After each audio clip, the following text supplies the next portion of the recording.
আসসালামু আলাইকুম। ভ্রমণ রাজ্য অনুষ্ঠান থেকে আমি আবু সুফিয়ান সবাইকে আন্তরিক শুভেচ্ছা জানাচ্ছি। পর্যটন পৃথিবীর একক বৃহত্তম single largest and fastest growing খাত হিসেবে স্বীকৃত এবং প্রতিষ্ঠিত। কারণ একজন পর্যটক যখন কোথাও যান তিনি সেখানে প্লেনে উঠেন, বাসে উঠেন, ট্রেনে চড়েন, হোটেলে থাকেন, চাল ডাল তেল নুন আটা সবই খান। তিনি চাদর ব্যবহার করেন, টাওয়েল ব্যবহার করেন, টুথপেস্ট ব্যবহার করেন, মানে এমন কিছু নেই যা তিনি ব্যবহার করেন না। প্রতিষ্ঠিত, পরীক্ষিত এবং প্রমাণিত পরিসংখ্যান বলছে একজন পর্যটকের আগমনের ফলে কোনো জায়গায় সেখানে 109টি খাত সরাসরি সম্পৃক্ত হয়। এর সঙ্গে যুক্ত রয়েছে আরও 1100টি উপখাত। শুধু তাই নয়, একজন পর্যটকের আগমনের ফলে সেখানে 11টি সরাসরি কর্মসংস্থান তৈরি হয় এবং পরোক্ষভাবে 33টি কর্মসংস্থান তৈরি হয়। এবং বাংলাদেশের ক্ষেত্রে এটি হচ্ছে সর্বোচ্চ। এটি ফোর্বসের সর্বসাম্প্রতিক রিপোর্টও তাই বলা হয়েছে।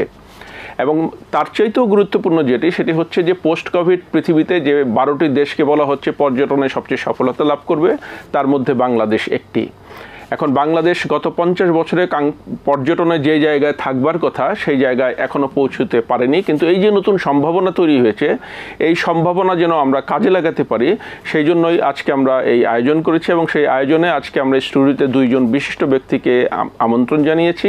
আমরা আলোচনা শুরু করবার আগে তাদের সঙ্গে একটু পরিচিত হতে চাই। আমার ডান দিকেই আছেন বাংলাদেশ গ্লোবাল সাস্টেনেবল ট্যুরিজম নেটওয়ার্কের চেয়ারম্যান এবং সাবেক সিনিয়র সচিব জনাব মোহাম্মদ আব্দুস সামাদ। আমার পাশেই রয়েছেন বাংলাদেশ ট্যুরিস্ট পুলিশের ভারপ্রাপ্ত এডিশনাল আইজিপি এবং ট্যুরিস্ট পুলিশ প্রধান জনাব মোহাম্মদ আবু কালাম সিদ্দিক। আপনাদেরকে স্টুডিওতে স্বাগত জানাচ্ছি। ধন্যবাদ আপনাকে। বাংলাদেশে এই যে নতুন করে পর্যটনের নতুন সম্ভাবনা সৃষ্টি হয়েছে, যাকে আমরা বলি যে পর্যটন আসলে অর্থনীতির জন্য একটি বড় পেনাল্টি শুট। এই যে এত বড় শুট পাওয়া গিয়েছে যেটাতে আমরা আসলে গোল করলে অর্থনৈতিকভাবে অনেক বেশি লাভবান হব, এবং এই প্রেক্ষাপটে বাংলাদেশকে আসলে কি করতে হবে বা কি করা উচিত বা প্রতিবন্ধকতাটা কোথায়, এই বিষয়ে আমরা একটু কথা বলতে চাচ্ছি, শুনতে চাচ্ছি। জনাব মোহাম্মদ আব্দুস সামাদ, আপনি নীতি নির্ধারক মহলে সংযুক্ত এবং দীর্ঘ সময় কাজ করে এসেছেন, এখনও করছেন।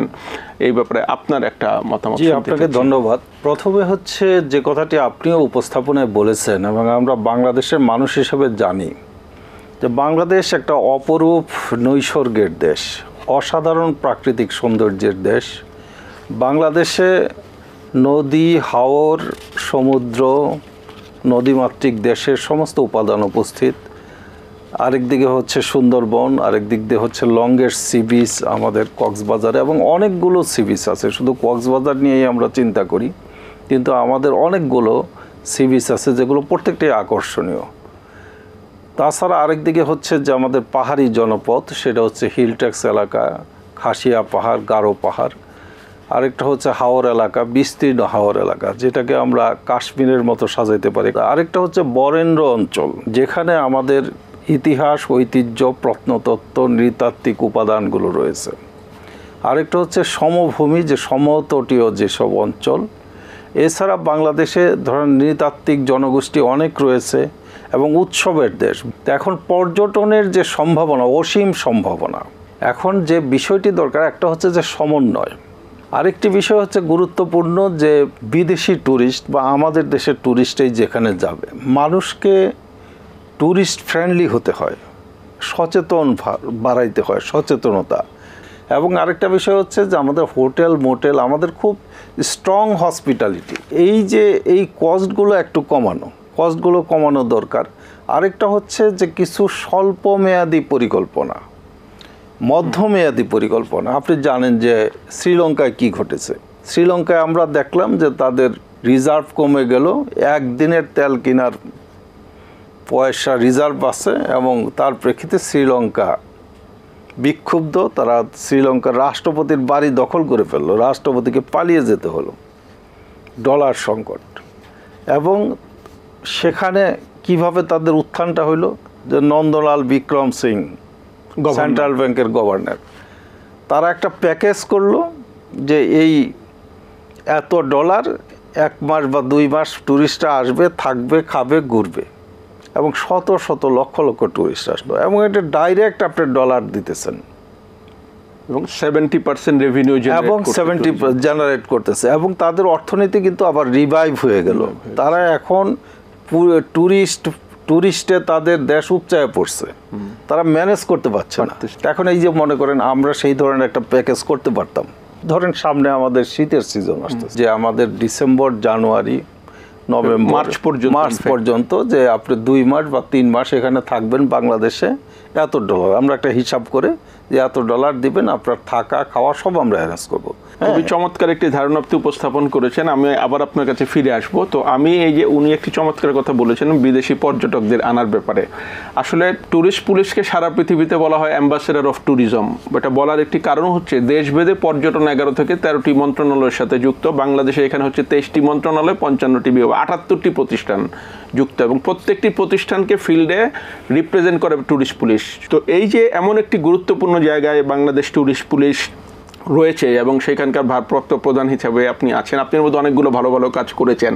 তো আসলে এই জায়গাটাকে সত্যিকার অর্থে সফল করার জন্য যে পর্যটনের যেই কথা উনি বললেন, এবং এই এসডিজি অর্জনে ট্যুরিস্ট পুলিশের ভূমিকা কি হতে পারে বা আপনাদের পরিকল্পনাটা কি একটু যদি বলেন। বাংলাদেশে এখন 104টা ট্যুরিস্ট পয়েন্টে আমাদের পুলিশের ডেপ্লয়মেন্ট রয়েছে।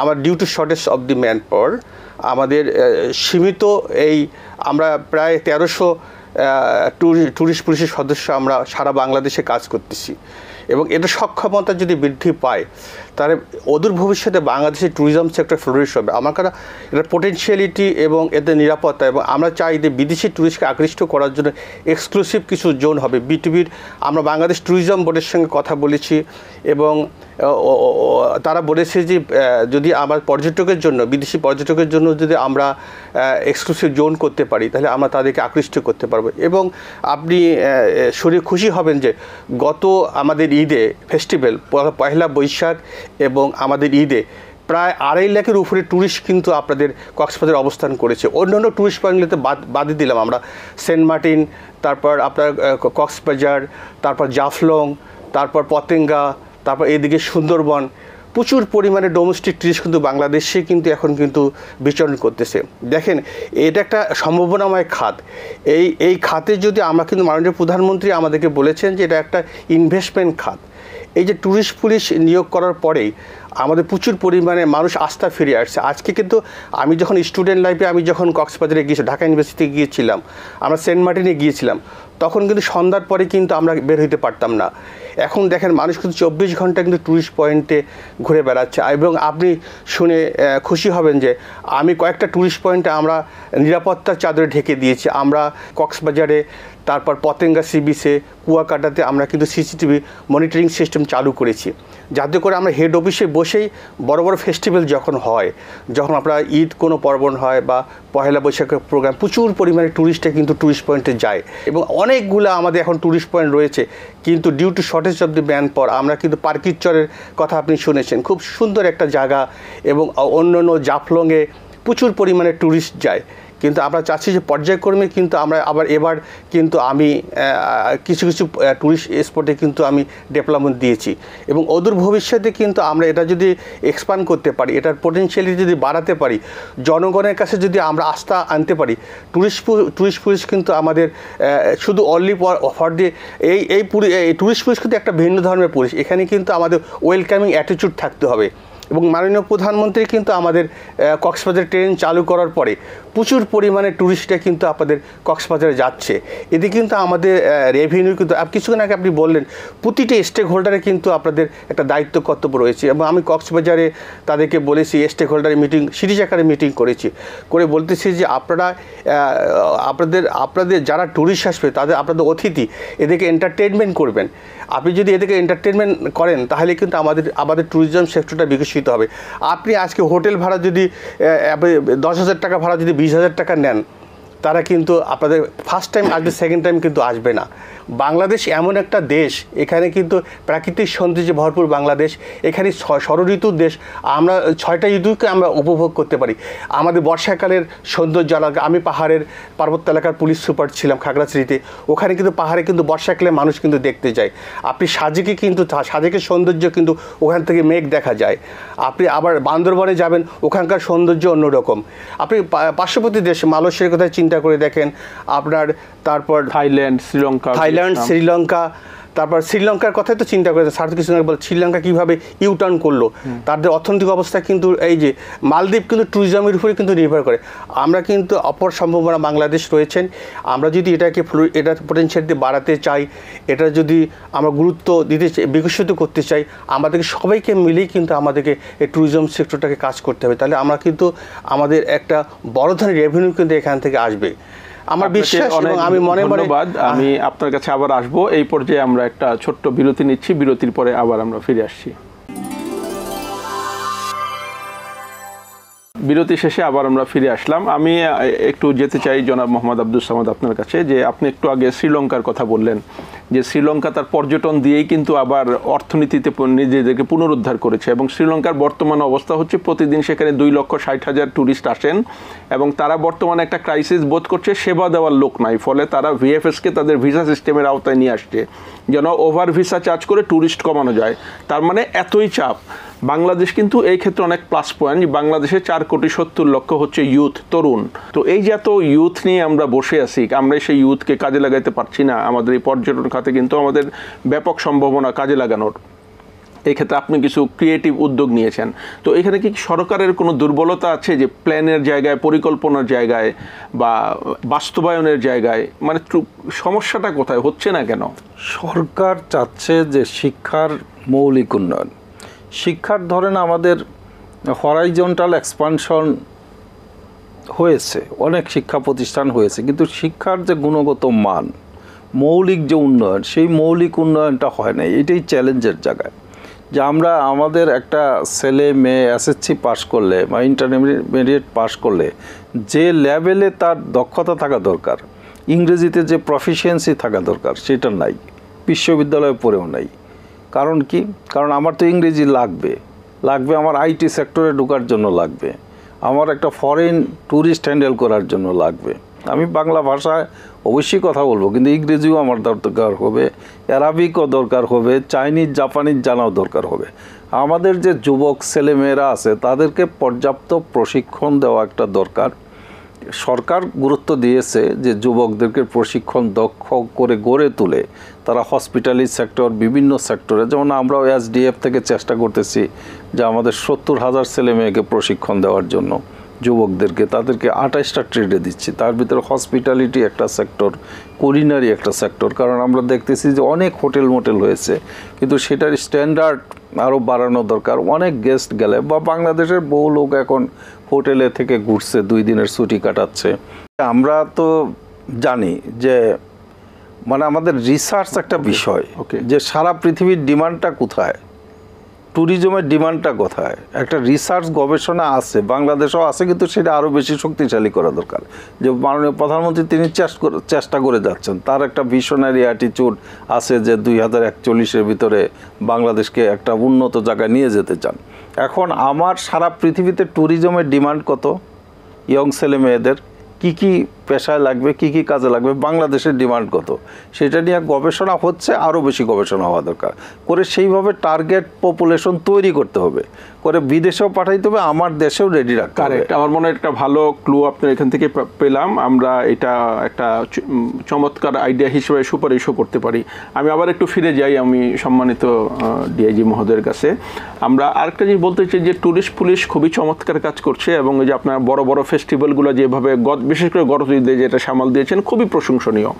এই যে এক জায়গায় এক সময়ে অনেক লোক হয়ে যাচ্ছে শুধু কিছু কিছু জায়গাতে, এইটাও কিন্তু একটা বড় সমস্যা, পরিবেশের দিক থেকে সমস্যা, এবং ওই যে জিনিস দ্রব্যমূল্যের দামও একটি সমস্যা। এখন ট্যুরিজমের সবচেয়ে একটি জনপ্রিয় কনসেপ্ট হচ্ছে বাবল প্ল্যানিং বলা হয়, যে বাবল প্ল্যানিং করা, এবং এই কাজটি ট্যুরিস্ট পুলিশ বলে। এবং ট্যুরিস্ট পুলিশ তো শুধু ট্যুরিস্ট পুলিশ না, এটাকে বলা হয় ট্যুরিজম পুলিশিং অ্যান্ড প্রোটেকশন সার্ভিসে, সুরক্ষা সেবা নিশ্চিত করা।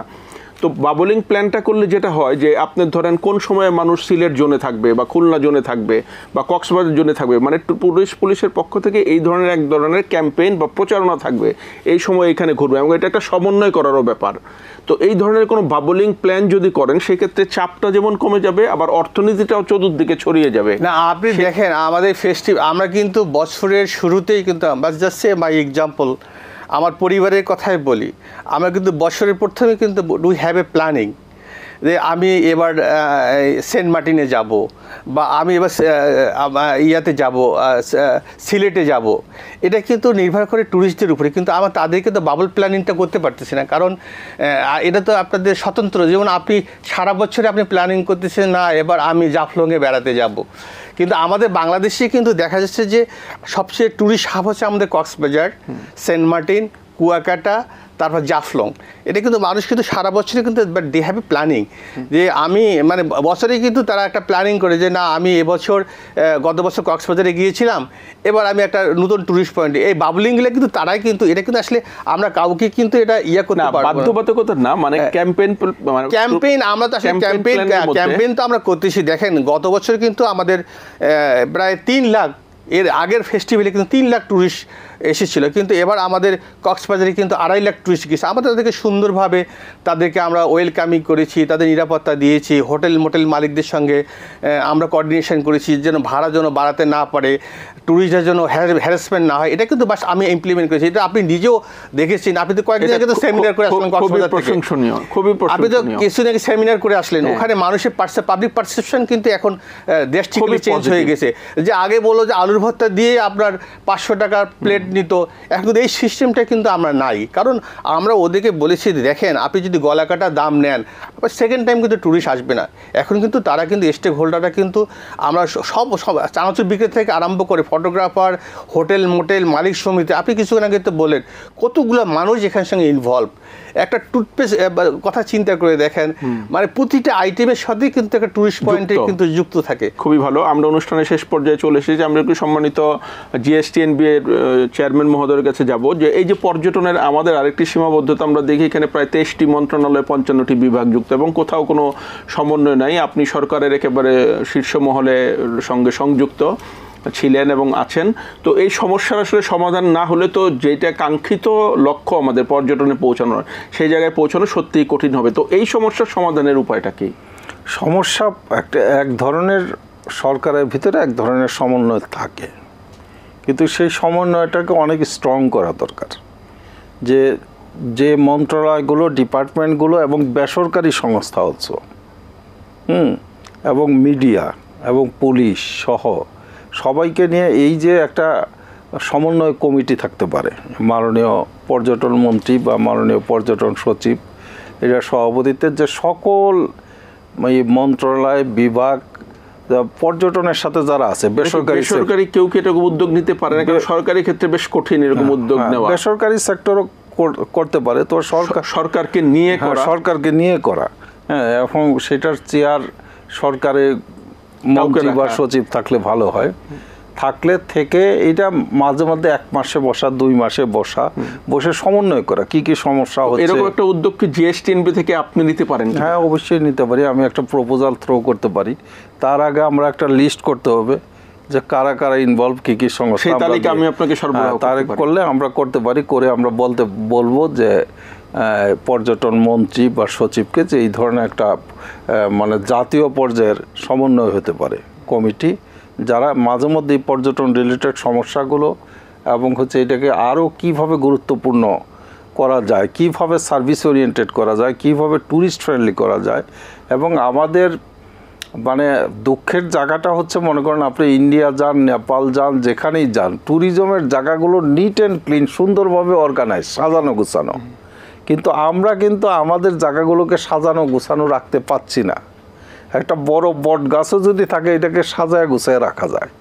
বা আমাদের এই চট্টগ্রামে এই কক্সবাজারে যে মনে করেন অনেক বীজ পড়ে আছে, সেই বীজটাকে ম্যানেজের ভিতরে আনা যায়, বীজটাকে কোথাও কোথাও বাগান করা যায়। এখন নিরাপদ এবং যে পরিচ্ছন্ন একটা বিষয়, পরিচ্ছন্ন একটু ভালো হয়েছে। আমি সেই গেলাম যে পরিচ্ছন্নতা অনেক ভালো হয়েছে। পরিচ্ছন্নতা প্রতিদিনই করতে হয়, প্রতিদিনই বিচ ক্লিন করতে হবে এবং সমুদ্র ক্লিন করতে হবে।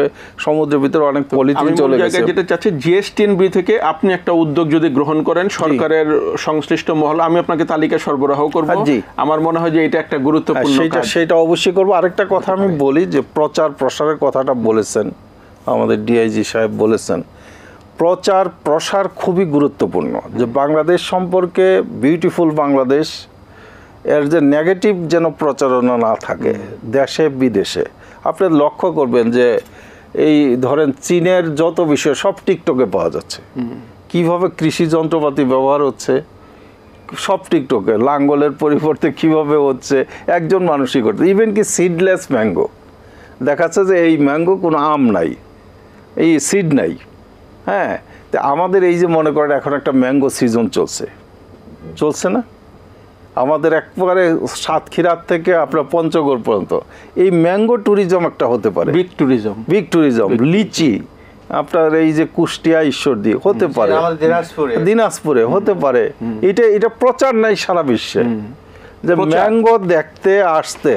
সারা বিশ্বে আমাদের এমবেসি বা আমাদের 1 কোটি মানুষ আছে, তারা প্রত্যেকেই যদি একটু প্রচার করে, বা বাংলাদেশের 100 কোটি মানুষ সারাদিনই ফেসবুকে খালি অন্যের দৃশ্য দেখে সময় কাটাচ্ছে, কিন্তু নিজের দেশের লাউ, কুমড়া, আম হচ্ছে, লিচি হচ্ছে, মাছ হচ্ছে, এগুলো একটু দেখাও বাবা, জানুক সারা বিশ্ব জানুক যে কত কিছু হচ্ছে। এটা আমি স্যারের সাথে একমত প্রকাশ করি, কারণ আমি যখন মানে রাজশাহী মেট্রোপলিটন কমিশনার ছিলাম তখন কিন্তু ওখানে বানেশ্বরে কিন্তু প্রচুর পরিমাণে আম কিন্তু সবাই নিয়ে আসে। ওখানে কিন্তু আমরা একটা ফেস্টিভ্যাল করতে পারি। যে আমাদের দিনাজপুরের এসপি ছিলাম, ওখানে কিন্তু লিচু, বুঝতে পারছেন, হাজার হাজার লিচু বিক্রি হচ্ছে, ওখানে একটা ফেস্টিভ্যাল করতে পারে। এই প্রচার যদি আপনি না করেন তাহলে কিন্তু আমরা মানে এটার কাঙ্ক্ষিত ফল পাওয়া যাবে না। এই জন্য আমাদেরকে সবাইকে মিলেই কিন্তু স্যার যেটা বললো যে মানে ট্যুরিজম সেক্টরটাকে কিন্তু আমরা মানে আপনার এটা কি করতে, আপনার হলিস্টিক অ্যাপ্রোচ থাকতে হবে। হলিস্টিক অ্যাপ্রোচ না থাকলে you can not proceed, you can not achieve your goal. আমি সবসময় বলি যে আমরা একেবারে শেষ পর্যায়ে চলে এসেছি। আপনার কাছে শুধু একটা কথা জানতে চাচ্ছি যে সামনে ঈদ, আরেকটি ফেস্টিভ্যাল আসতেছে, এখানে অনেক পর্যটকের আরেকটি উৎসব আসতেছে। তো এই ক্ষেত্রে ট্যুরিস্ট পুলিশ আসলে কি পদক্ষেপ নিতে যাচ্ছে? আমরা অলরেডি ট্যুরিস্ট পুলিশের আমরা এক্সট্রা ডেভেলপমেন্ট দেওয়ার জন্য আমরা লেস ইম্পর্টেন্ট জায়গা থেকে কিন্তু আমরা পুলিশদেরকে করে আমাদের ট্যুরিস্ট পুলিশকে উড্রো করে আমরা ইম্পর্টেন্ট যেগুলোতে প্রচুর পরিমাণে যেগুলো ট্যুরিস্ট যায়, এবং পাশাপাশি আমাদের ইন্সপেক্টর জেনারেল পুলিশ উনি জেলা পুলিশকে বলে দিয়েছেন যে যেহেতু আমাদের ট্যুরিস্ট পুলিশের সক্ষমতা কম, ইন দ্যাট কেস কিন্তু আমরা ওদেরকে জেলা পুলিশেরও হেল্প নিয়ে থাকি। যেমন আপনি কিছু নতুন ট্যুরিস্ট পয়েন্ট হয়েছে, যে পার্কির চর, গুলিয়াখালী, এগুলো জায়গায় কিন্তু আমরা জেলা পুলিশের সহযোগিতা নিচ্ছি। আমরা ইনশাল্লাহ গত ফেস্টিভ্যাল যেহেতু আমাদের পয়লা বৈশাখ এবং ঈদ উল ফিতর একসঙ্গে উদযাপিত হয়েছে, আমরা ওটাকে ওইটা সুন্দরভাবে স্মুথলি আমরা ওটাকে করতে পেরেছি, নিরাপত্তা দিতে পেরেছি। এবং আগামীতে যেটা আমার ঈদ উল আজহাতে যে ফেস্টিভ্যাল হবে, আমরা ইনশাল্লাহ তাদের জন্য আমরা এখন থেকে প্রস্তুতি নিচ্ছি। আমার মনে হয় কোনো অসুবিধা হবে না। আমাদের আগামীতে হয়তো 16 তারিখ না 17 জুনে হয়তো আমাদের ঈদ হবে। সেক্ষেত্রে তো আমাদের সবগুলো ট্যুরিস্ট পয়েন্টে আমাদের ছুটি আমরা অলমোস্ট ফেস্টিভ্যালগুলোতে আমরা আমাদের অফিসে থেকে দেওয়া হয় না।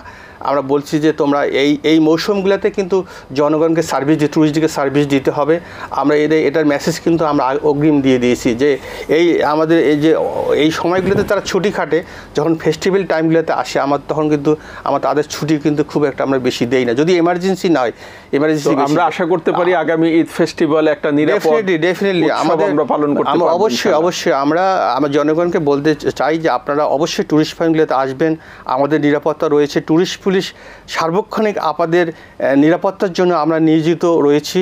ইনশাল্লাহ আমার মনে হয় আপনারা নিরাপত্তা পাবেন, আমাদের কাছ থেকে সর্বত্র সহযোগিতা পাবেন। এবং আমাদের 2টো হটলাইন রয়েছে, যে 2টো হটলাইন মাননীয় ইন্সপেক্টর জেনারেল পুলিশ লঞ্চিং করেছেন। আপনার সার্বক্ষণিক কিন্তু আমাদের একটা সফটওয়্যার রয়েছে, আমাদের ফেসবুক রয়েছে, আমাদের ওয়েবসাইট রয়েছে। আপনার যে কোনো জায়গায় আমাদের হটলাইন নাম্বার রয়েছে, আপনি টিপ দিলেই কিন্তু আমাদের 24 ঘন্টা পেয়ে যাবেন। আমি আমাদের ট্যুরিস্টদেরকে বলি যে আপনারা আসেন, আমাদের দেশটা উন্নত হোক। মাননীয় প্রধানমন্ত্রীর যে স্বপ্ন, জাতির পিতার যে স্বপ্ন সোনার বাংলা, মাননীয় প্রধানমন্ত্রী যে কাজ করে যাচ্ছেন তার সঙ্গে আমার সারথির কাজ, আমাদের এই সোনার বাংলা, আমাদের প্রাকৃতিক সৌন্দর্যে ভরপুর এই বাংলাদেশকে আমরা সাজাই সবাই মিলে। এবং এই দেশটা খুবই সুন্দর, এই দেশের মাটিকে ভালোবাসি, দেশের মানুষকে ভালোবাসি। আমি জনগণকে বলি যে যারা আসবেন তাদের নিরাপত্তার জন্য ট্যুরিস্ট পুলিশ সার্বক্ষণিক আপনাদের দায়িত্বে নিয়োজিত। ধন্যবাদ আপনাকেও ধন্যবাদ। ধন্যবাদ। আমাদের অনুষ্ঠান আজকে আমরা এখানেই শেষ করছি। আশা করি আমাদের আসন্ন ঈদে যে পর্যটন উৎসবটি হবে সেটি হবে নিরাপদ, সুখময়, শান্তিময় এবং সবাই আমরা একসঙ্গে উদযাপন করব, এই কামনা করে আমাদের অনুষ্ঠান এখানেই শেষ করছি। ধন্যবাদ।